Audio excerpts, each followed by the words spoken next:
C'est très compliqué de parler après Simone. Hein.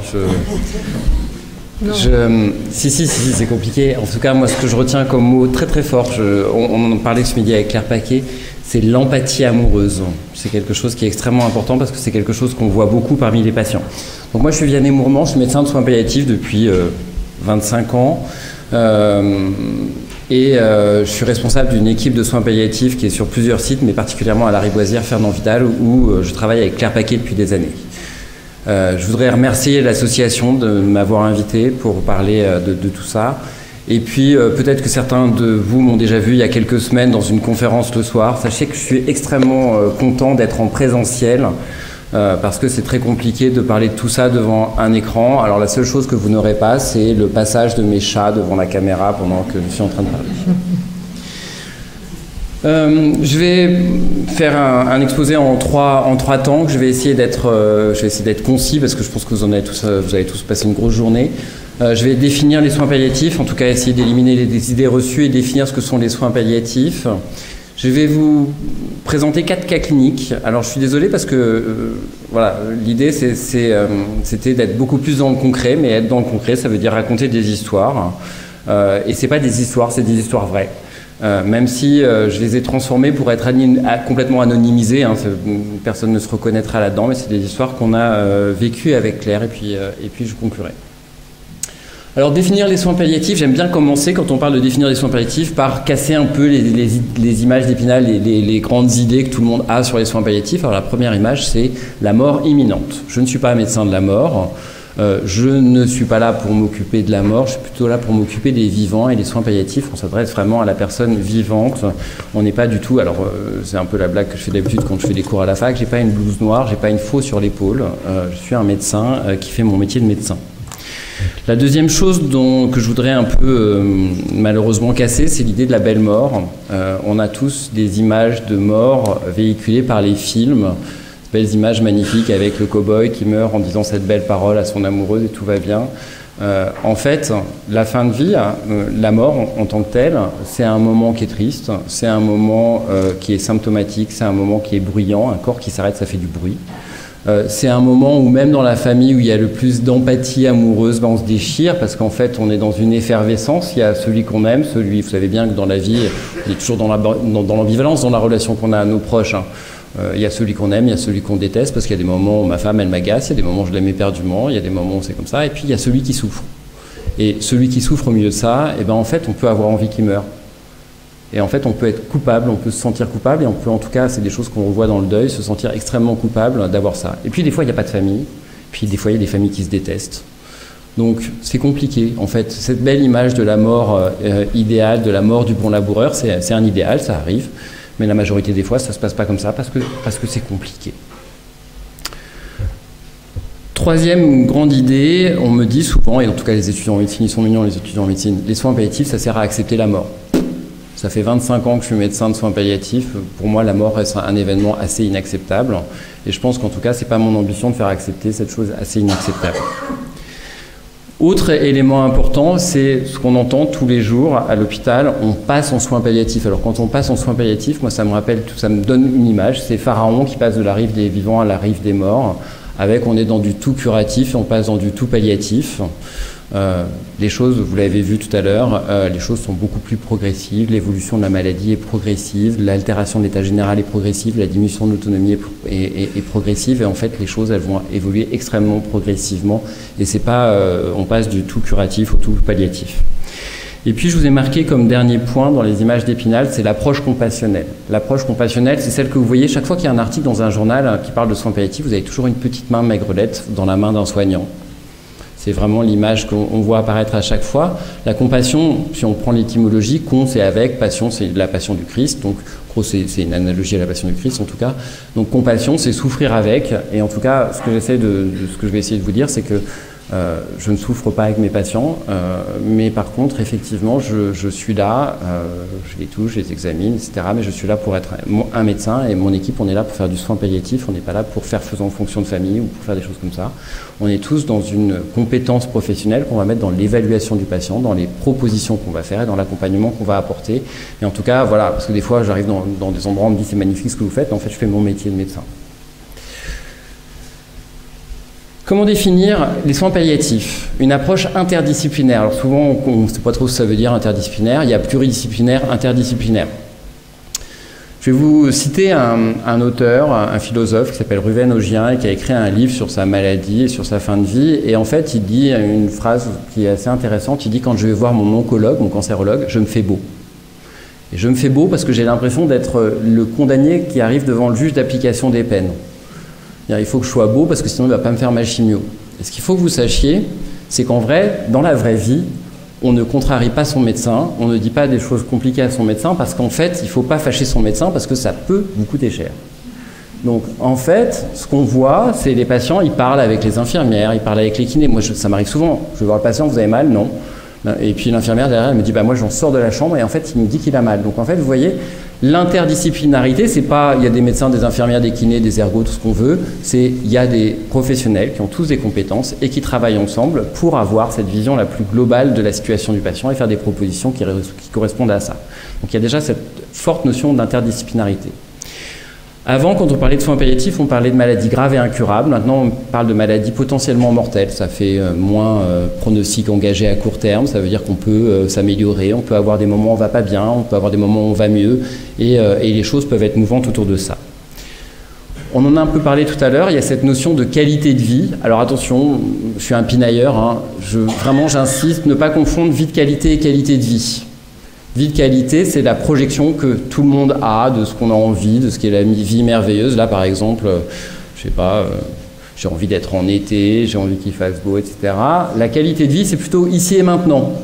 Ici et maintenant, c'est qu'est-ce qui vous gêne, de quoi vous avez envie. Alors peut-être qu'à force d'avoir été assis toute la journée, vous avez un peu mal aux fesses maintenant. Un autre truc qui vous gêne tous depuis ce matin, je vous vois tous emmitouflés, il fait froid. Et puis dans les choses, les désirs, les envies, ce que vous appréciez, ben, vous avez passé une journée merveilleuse grâce à l'association. Ça, c'est la qualité de vie, c'est ce qu'on recherche. Ce contre quoi on se bat, c'est la souffrance. La souffrance, il y a souvent un amalgame entre souffrance et douleur. La souffrance, c'est beaucoup plus vaste. On souffre dans son corps avec la douleur, mais par exemple avoir le hoquet, c'est une souffrance. Avoir des nausées, vomissements, c'est une souffrance. Être raide, c'est une souffrance. On souffre dans son âme parce qu'on peut être triste, on peut être déprimé, on peut avoir peur, on peut être inquiet. Vous voyez, dans ça, je fais exprès de séparer des choses qui sont de l'ordre de l'adapté. C'est normal d'avoir peur, c'est normal d'être triste. Et puis, il y a la pathologie, c'est l'anxiété, c'est la dépression, c'est des choses comme ça. Donc on souffre dans son corps, on souffre dans son âme, on souffre dans sa relation à l'autre, à la société. La maladie grave, quand elle fait effraction dans la vie, ben en fait, dans un premier temps, vous savez bien que tout le monde se rapproche du patient, il y a un entourage amical, et puis on voit bien que ça se délite, parce qu'en fait, la maladie, elle fait peur, et puis tout le monde retourne dans sa vie. Alors moi, j'aime bien citer un autre auteur qui s'appelle Kafka, et Kafka, il dit « Les bien portants font fuir les malades ».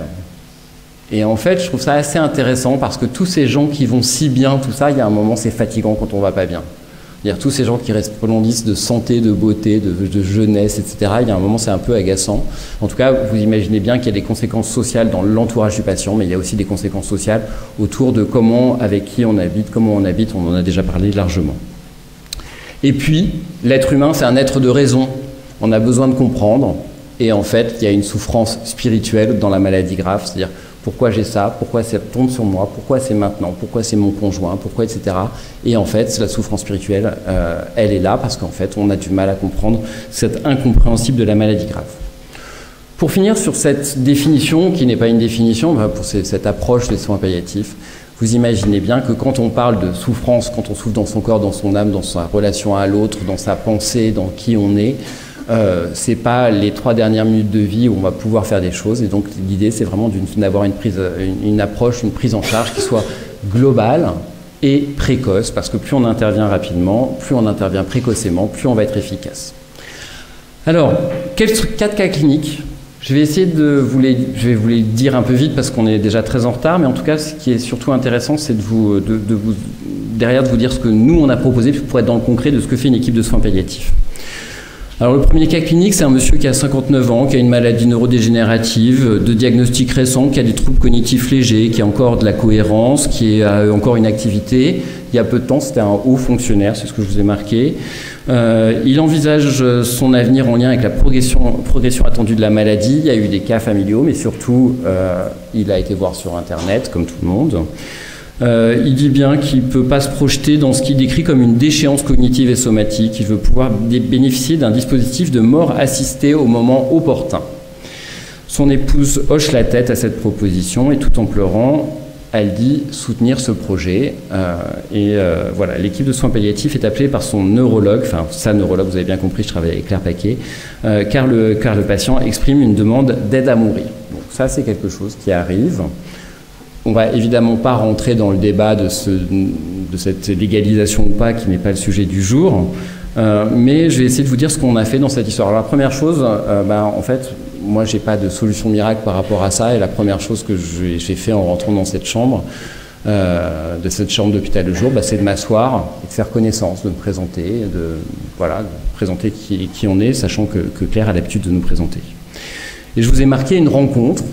Et en fait, une rencontre qui peut faire peur. Quand vous voyez débarquer le médecin de soins palliatifs dans votre chambre, c'est jamais très plaisant. On se dit qu'est-ce qu'il vient faire lui, et finalement, il y a quand même une petite question de pouvoir.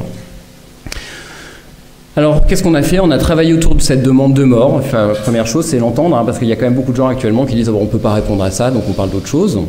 Et puis, la deuxième chose, ça a été de détricoter. C'est-à-dire, qu'est-ce qui fait qu'on est dans cette souffrance existentielle de ne plus trouver de sens à sa vie, ou en tout cas projeter le fait de ne plus trouver de sens à sa vie. Et donc c'est vraiment un travail de faire connaissance, de comprendre quels sont les enjeux.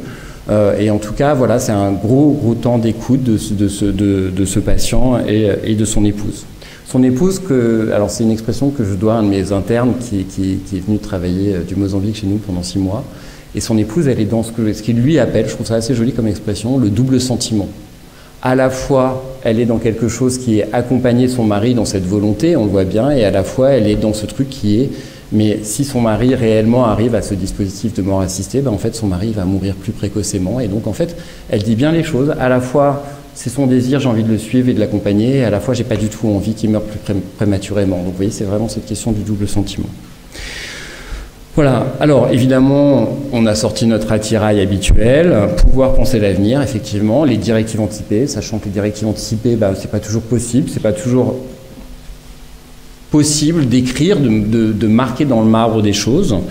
Et puis, il y a les directives rapportées, c'est-à-dire ce qui va être porté par la personne de confiance ou ce qui va être porté par l'entourage s'il n'y a pas de personne de confiance. Comme le disait très bien Simone tout à l'heure, évidemment, la personne de confiance et les directives et les proches ou la famille ne sont pas là pour prendre des décisions. J'insiste là-dessus, vraiment, c'est quelque chose qui est important à retenir. Ils sont là pour rapporter le témoignage des volontés du patient, ce qui implique d'écouter ce que sont les volontés du patient. Autre chose que moi j'aime bien rappeler, c'est le colloque singulier. C'est-à-dire que moi j'ai des médecins qui m'appellent dans mon hôpital en me disant « Ah, le patient ne veut pas ça, il faut que tu viennes lui faire écrire des directives anticipées », comme si j'étais le seul compétent pour faire ça. Et ce que moi je dis aux médecins, c'est à partir du moment où il te l'a dit, écris-le dans le dossier. Voilà, ça fait partie des choses qu'il t'a transmises. C'est écrit, et c'est peut-être pas la peine d'aller imposer à ce patient d'écrire des directives anticipées. Alors évidemment, on va parler du cadre légal avec ce patient et son épouse. On va parler de la question de l'obstination déraisonnable, ce que tout le monde appelle l'acharnement thérapeutique. Le refus de traitement, le droit au refus de traitement, les questions autour de la sédation ou des sédations, puisqu'il y a une sédation sur symptômes réfractaires, une sédation à la demande du patient. Voilà. Et puis, évidemment, vous l'avez bien compris quand je vous parlais du double sentiment, il y a aussi accompagner les proches dans cette situation extrêmement compliquée. Je passe au cas clinique 2, alors il paraît impressionnant, mais vous allez voir, ça va vite. Donc Madame Q, elle a 68 ans, elle a des troubles cognitifs, elle est très dépendante, elle a besoin d'aide pour la majorité des actes du quotidien. Depuis peu, elle est en EHPAD car le maintien à domicile devenait trop compliqué pour son époux, qui travaille encore. Son époux vient la voir tous les jours pour l'aider à manger, ça prend beaucoup de temps. Il a de plus en plus de mal à lui faire avaler ce croissant matinal qu'il lui donne à manger depuis 40 ans. C'est leur journée commence par ce croissant matinal. En interrogeant la patiente, elle répond oui lorsqu'on lui demande si elle a des douleurs ou si quelque chose la gêne. Elle est très raide dans son lit, elle a des escarres au niveau du sacrum, du pied. Elle grimace lors des mobilisations. Les pansements, c'est des cris quand il y a des pansements à l'EHPAD.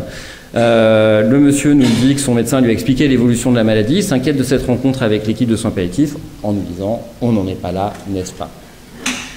Il s'effondre en larmes, il évoque sa culpabilité, son coupable de ne pas pouvoir garder sa femme. Il a encore envie de faire tellement de choses avec elle. Il a tellement envie de l'emmener dans leur résidence en Normandie, qui est un endroit qu'elle aime tant. Monsieur Q, ce patient est très isolé, il n'ose pas parler de tout ça à son entourage, et puis il nous raconte qu'il voit bien que l'équipe de l'EHPAD est dépassée et vraiment en difficulté dans cette situation.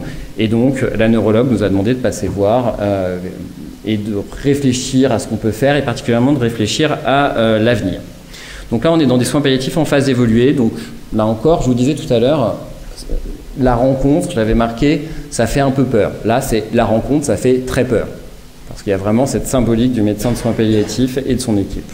Donc on a démystifié cette question, on a présenté nos missions, et puis on a travaillé autour des traitements. Il y a la douleur, il y a les pansements, il y a la question de l'alimentation, il y a la question de la symbolique de je t'aime en te donnant ce croissant, et ça fait 40 ans que je t'aime en te donnant ce croissant, et qu'est-ce qu'on en fait quand on ne peut plus le faire? Il y a tout ce qui est l'accompagnement de son mari, la recherche de structures ambulatoires qui vont pouvoir venir aider l'EHPAD, qui vont pouvoir venir en soutien en EHPAD, et puis une réflexion qu'on a, alors là c'est une réflexion qui n'est pas une réflexion qu'on a directement avec le patient et sa famille, mais plutôt avec l'équipe sur effectivement quel est l'engagement thérapeutique qui est raisonnable s'il y a une grosse décompensation. Est-ce qu'on est encore dans des questions de réanimation, d'antibiotiques, plein de dispositifs, et des questions qu'on se pose et auxquelles évidemment le patient, cette patiente ne peut pas répondre. Et en tout cas, la question surtout, c'est de ne pas placer le mari de cette patiente dans une position de décision qui serait de l'ordre de l'insupportable en termes de culpabilité, de responsabilité et voire même de conséquences. Et puis là, effectivement, on est plus dans une proposition de suivi et vous allez voir dans le cas clinique d'après, on en reparlera de ce suivi puisqu'on arrive au cas clinique d'après avec une patiente de 76 ans qui est connue de l'équipe de soins palliatifs. Donc ça veut dire qu'une fois sur deux, elle est vue par sa neurologue, une fois sur deux par nous. À la dernière consultation, cette patiente était très dénutrie, elle avait des troubles de la déglutition, elle a eu plusieurs pneumopathies graves et on avait fait une réflexion et on avait rédigé une feuille qui s'appelle Pallia-SAMU. On avait dit il n'y aura pas de réanimation, il n'y aura pas d'antibiotiques parce qu'en fait on est dans un stade terminal, on n'est pas dans un stade évolué, on est dans un stade terminal de sa pathologie. L'équipe est appelée aux urgences parce que la patiente vient d'arriver avec une détresse respiratoire aiguë, une nouvelle pneumopathie, elle est essoufflée, encombrée, elle est grimaçante. Son mari est là, il est désemparé, ses enfants qui sont en Asie du Sud-Est sont dans l'avion, donc là il y a un impératif qui est il y a 12 heures d'avion. Il a compris la situation et puis il nous dit un truc qui est vraiment qu'on entend très souvent.